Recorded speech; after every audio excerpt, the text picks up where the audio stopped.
offrir au monde entier ce qu'il a de meilleur au travers notre Congo, jeudi et vendredi à 10h20. Quelle joie de vous retrouver ce jeudi 18 avril 2019. Eh bien, je sais qu'il y a encore des enfants qui sont en vacances de Pâques. Et là, je vais penser plus particulièrement à une petite qui nous a envoyé un message. Il a dit à son papa ce matin, « Papa, quand tu arriveras au travail, eh bien, un gros bisou, un très gros comme ça, à toute l'équipe de notre Congo, la Big Team. Eh bien, merci. Celle-là, c'est la petite Anaïs, la grande sœur de grandeur, qui nous a envoyé ce message. Eh bien, merci beaucoup, Anaïs. On a reçu ton message avec beaucoup de plaisir. À vous tous qui nous suivez, eh bien, soyez le bienvenu dans notre Congo. Mais pour vous démontrer notre manière de faire, notre manière de venir chez vous, une petite signature est très importante.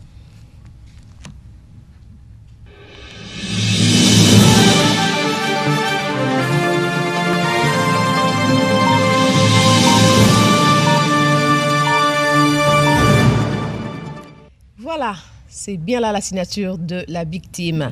Eh bien, aujourd'hui, comme je le disais tout à l'heure, nous sommes jeudi 18 avril. J'espère que ça vous rappelle quelque chose. La journée nationale des sites et des monuments. Mais sur ce plateau, je ne suis pas avec un monument. Pour l'instant, il n'est pas encore un monument comme Papa Lutumba, le défunt Papa Lutumba. Mais il est encore avec nous parce qu'il est à fleur d'âge. Hein. Tout jeune, tout beau, tout pimpant, bien habillé. Et spécialement, il va co-animer avec moi. Lui, c'est Salomon Boma, l'homme de Yumbi. Salomon, bonjour. Bon, l'homme de Yumbi. Ben attends. Bonjour, merci beaucoup à Alice Mangoyo Pemba. Ouais. Yumbi, c'était bien Yumbi. Hein? Un peu pénible, mais bon. C'était très bien. Pénible, très risqué, mais en tout cas, Dieu était avec nous. Ben, c'est ça parce le que travail, nous sommes allés travailler. Voilà. Le DG a accepté de nous envoyer pour que nous puissions faire un bon travail. Nous sommes allés et on est rentrés. Ce n'était pas facile. Raison pour laquelle je t'ai interpellé dans les images. Alice, tu aimes me dire ça, l'autre m'a dit, mais il faut venir ici. C'est à nos risques et périls. Dieu merci, vous êtes revenu. J'imagine si vous étiez avec moi dans le fleuve Congo à 19h, sans éclairage public, dans le pirogue, Mon Dieu. et ça pleuvait. Mon Dieu.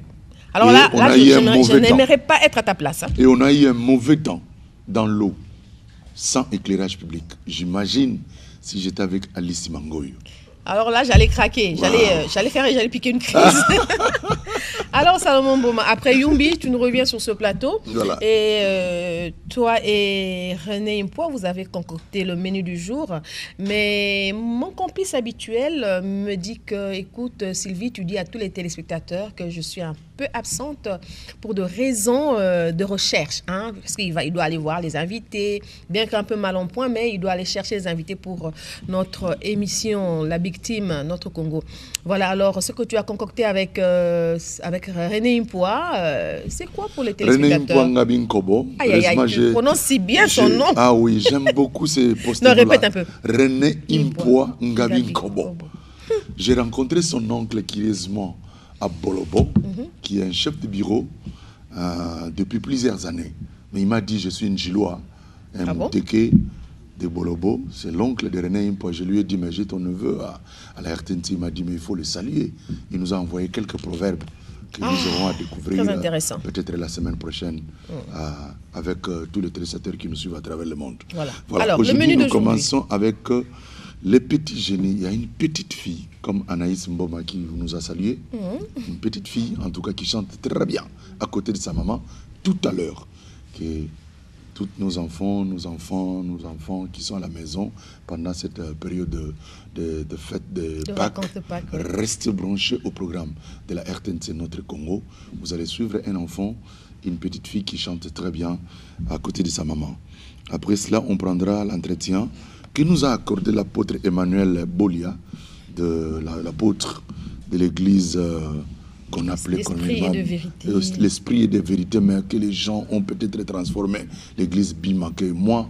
Tu connais l'origine de ce nom Bima? Non, je connais pas. Parce que pas. lors de leur prière, avant, même quand vous entrez dans l'une des maisons d'un fidèle de cette église, l'esprit de vérité, la première des choses, c'était de dire Bima. bim. Donc c'était une façon de chasser les mauvais esprits pour recevoir un invité. Voilà d'où est venu ce nom, je pense. D'autres disent que parce qu'on avait prié pour un musicien de Pépé Kalé qui était délivré de l'autre côté, et les musiciens, à leur tour, ils ont chanté Mon Pépé Amabé, Bima, Bima. Alors c'est resté comme ça chez les téléspectateurs, alors que c'est l'église de l'esprit de vérité que appartient le nom de cette église. Alors l'apôtre Emmanuel Bolia nous a accordé une interview par rapport à cette fête de Pâques. Donc avec elle, on va suivre un élément sur cette Pâques que tous les chrétiens vont fêter ce dimanche. Oui. Après cet élément, Alice Mangoy, on prendra un diaporama de notre Congo que nous avons visité, le monument de Simaro Lutumba Massia, juste au croisement 24 à côté de robot roulage qui a été créé, fabriqué peut-être, si je peux le dire ainsi, par M. Hassan Chamala, qui est enseignant à l'Académie des Beaux-Arts de Kinshasa, qui a voulu immortaliser M. Lutumba Simaro Massia, qui nous a quitté aujourd'hui par rapport au jeudi, qui est le 18 avril 2019, la journée internationale des monuments et des sites. Voilà. Après cet élément, on prendra également un élément de l'incendie de Notre-Dame de Paris. Vous allez suivre tout à l'heure cet élément qui va vraiment certainement, beaucoup de gens en train de pleurer parce que c'est un monument aussi que les gens visitent, qui viennent à travers le monde, ils viennent visiter. Donc on va suivre ça. Oui. On prendra la chanson de Delvis qui a chanté aussi pour cette cathédrale de Notre-Dame après l'incendie. Après cela, on prendra l'entretien que va nous accorder Anto Kande Yala Kayala. Yala. Ngala. Yala Ngala. Voilà. Voilà. Après cet entretien, on prendra également notre premier invité qui est M. Basile Isanga Katamba, qui est président national du parti politique, la libérale congolaise, sur la gestion efficace de la RDC par des politiciens managers. Ça, c'est très important. Il va nous en parler en long et en large. Après, on prendra aussi un autre entretien avec M. Ochudiema, qui est coordonnateur de la TNT, avec notre confrère Pépito Ngodier. Évasion, on prendra une chanson de Félix Oazekwa qui a chanté Papa Lutumba. Je ne sais pas, il est prophète ou comment. Il a dit, c'est une belle occasion, j'ai saisi l'opportunité pour chanter pour cet homme qui est en train de s'affaiblir. Donc, c'est tout pour aujourd'hui. Voilà, c'est tout pour aujourd'hui. Alors, je pense que l'on va démarrer avec cette... J'aimerais qu'on marque une petite pause pour proposer aux téléspectateurs un entretien que nous avons eu avec Monsieur Ochudiema. Il est coordonnateur du TNT. Je vous en prie. Voilà.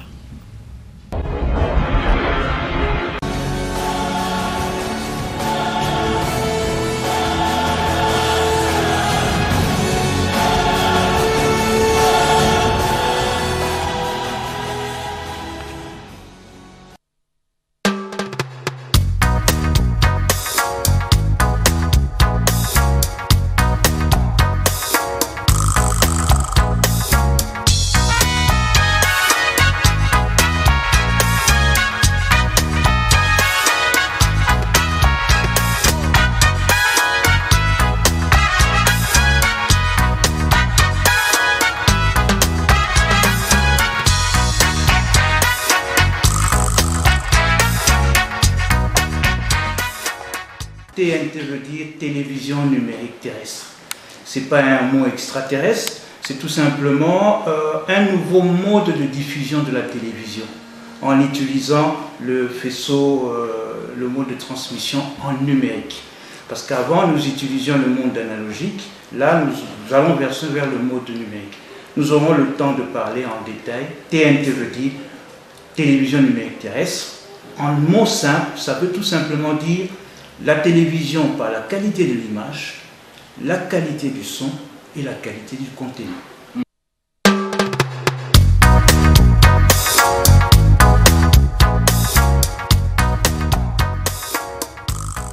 Si je dois prendre une différence, un élément de différenciation assez simple, quand je prends la télévision analogique, elle était sujette aux intempéries. Lorsqu'il y a des intempéries, on voit l'image n'est pas très claire. Il y a l'image frise parfois, il y a parfois des rendus qui ne sont pas bons. En lingala, on dit souvent l'os. Je crois que le commun des Congolais comprend ce que je veux dire. Et l'image en numérique elle est vraiment identique à l'image que nous voyons dans un CD. Dans un DVD. Quand on suit un film dans un DVD, c'est cette qualité-là que nous amenons dans la télévision. Donc, la qualité de l'image d'abord, la qualité du son, le son est vraiment stéréo, et l'image sous plusieurs formats, ça peut être le format standard, ou le format haute définition, ou même le format ultra haute définition.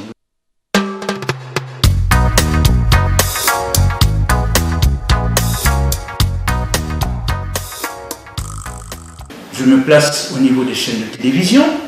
Vous avez la possibilité d'augmenter la quantité de votre production, ce qui n'était pas faisable en analogique, parce qu'en analogique, vous aviez la gestion des fréquences avec une seule fréquence, une seule chaîne de télévision.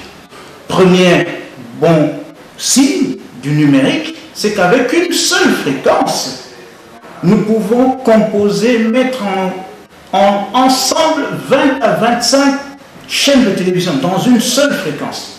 Non seulement on les comprime, mais la qualité est meilleure. Deuxième chose par rapport à la population, qu'est-ce qu'il y a de positif par rapport à la population? La diversité des programmes. Donc aujourd'hui avec la TNT, il est possible de suivre plusieurs chaînes dans le seul téléviseur, plusieurs chaînes diversifiées. Qu'est-ce que j'appelle des chaînes diversifiées? On peut avoir des chaînes à différentes thématiques.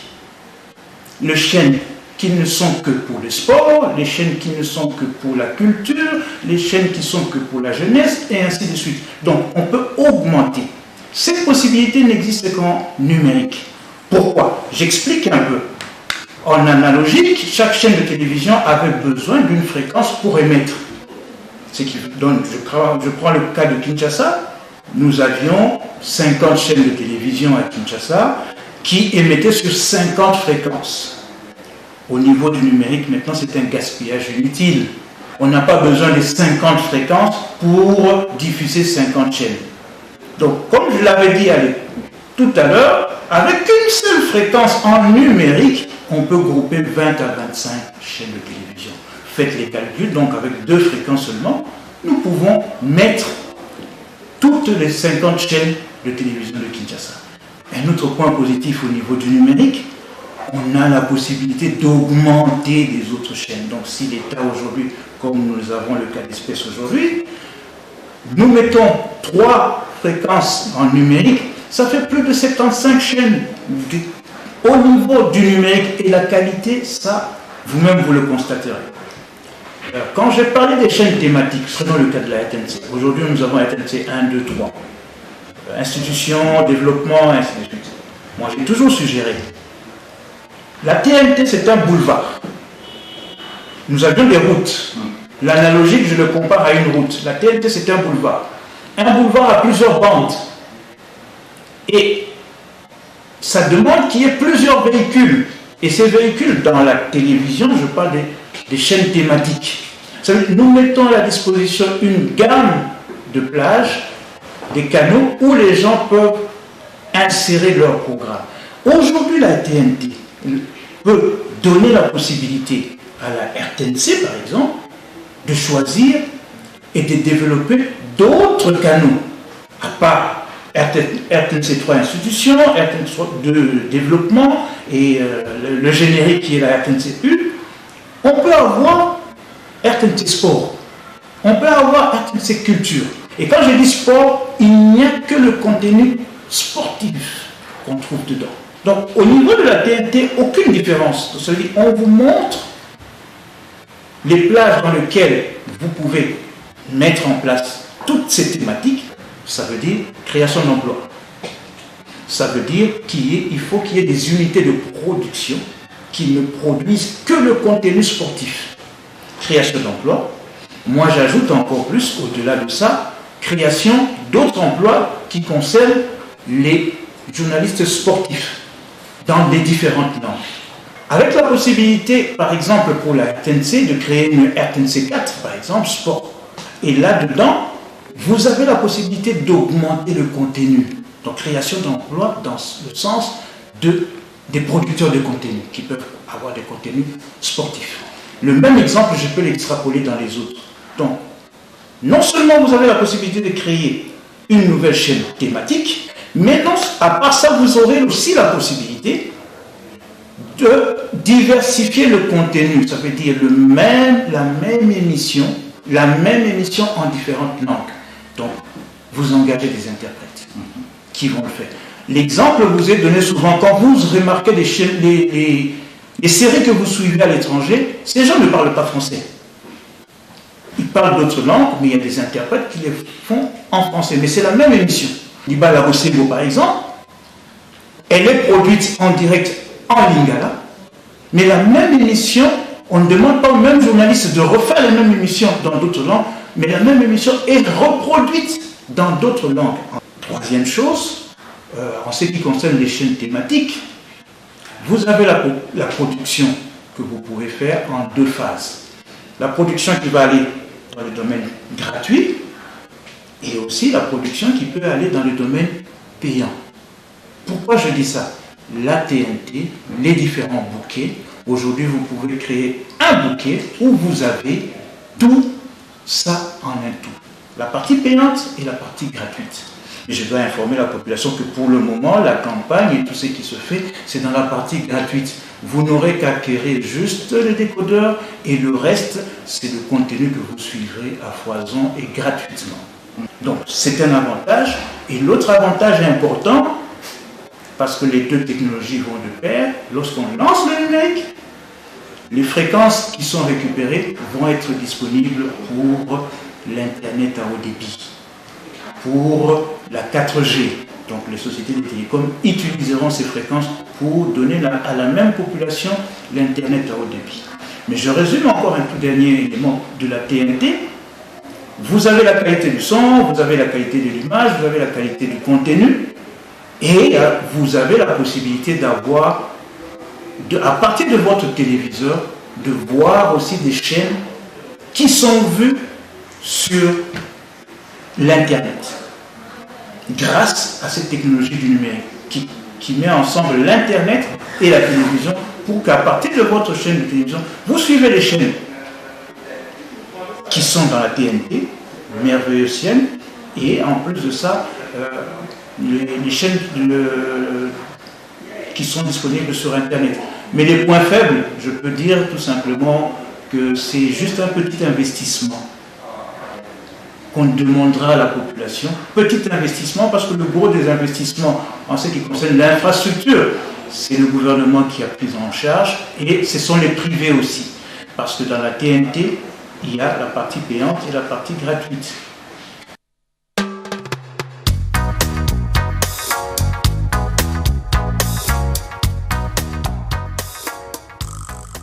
D'abord, la RDC, en matière de télécom, est signataire des accords de l'Union internationale des télécommunications. À chaque phase, il y a des nouveautés et des recommandations qui sont données au niveau mondial. Déjà en 2006, nous avons participé à Genève au plan GE06 qui donnait justement l'aval pour que le numérique puisse commencer. La RDC est obligée parce qu'il doit respecter ces accords. Deuxièmement, c'est une nouvelle technologie. Une nouvelle technologie qui vient avec un plus.